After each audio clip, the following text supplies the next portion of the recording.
11e vidéo du calendrier de l'Avent des couples. Semaine sur les relations toxiques. Et aujourd'hui, on va voir l'erreur qui fait perdurer la relation toxique. Vous êtes dans une relation où il y a peu d'amour, voire pas du tout, plus d'intimité et vous en souffrez. Votre partenaire a une attitude très négative, il vous critique, vous rabaisse directement ou sous forme d'humour, vous ou même les enfants. Il rejette la faute sur vous et menace de faire X choses si vous le quittez. Ça, c'est pour les cas extrêmes, mais il peut aussi vous mentir très souvent, être peu présent, ne montrer aucune considération pour vous ou la famille. Et l'erreur qui fait que cette relation perdure, c'est que vous ne faites rien pour que ça change. Peut-être parce que vous avez peur de ce qu'il pourrait se passer, peur de ne pas savoir ce que vous ferez ensuite, donc vous n'osez pas. Et restez bien jusqu'à la fin de la vidéo, je vais vous challenger,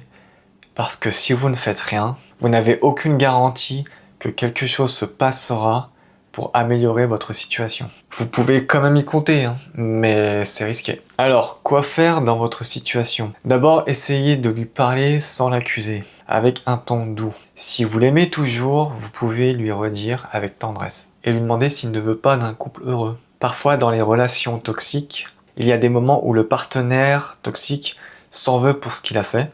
Utilisez ce moment pour le sensibiliser et lancer de suite une action pour enclencher un changement, pour voir un professionnel de la santé mentale ou de relations de couple. Si toute discussion est impossible et que vous ne savez pas quoi faire, parlez-en à une assistante sociale, une infirmière ou un docteur en fonction de votre problème. Ou au moins à quelqu'un de proche, un ami, une amie, un parent qui peut vous aider dans vos démarches ou les faire à votre place. Dans les cas les plus extrêmes, et j'espère que vous n'êtes pas dans ces cas-là, mais ça peut arriver, allez voir la police, même si vous ne comptez pas porter plainte, ou aller à la sauvegarde de l'enfance, si vous avez des enfants. Et si tu es jeune et que tu vois cette vidéo, et que tes parents sont dans ce cas, tu peux aller voir l'infirmière de ton école, ou tout autre personnel, un prof, une conseillère d'éducation ou d'orientation. Mais plutôt l'infirmière d'abord. Normalement, il n'y aura pas de problème. C'est vraiment pour ton bien, le bien de ton parent et de tes frères et sœurs si tu en as. Maintenant, petit challenge que vous allez relever. Identifiez une action que vous pouvez mettre en place pour vous en sortir. Décidez du moment où vous le ferez. Choisissez un jour et une heure à faire sous 2 semaines. Sinon, vous allez laisser traîner et ça va durer encore moult semaines, moult mois, voire peut-être même années, et vous n'allez pas me la faire. Ça peut durer des années si vous ne faites rien. Pensez à pourquoi vous le faites et faites-le vraiment. Vous n'avez que 2 semaines.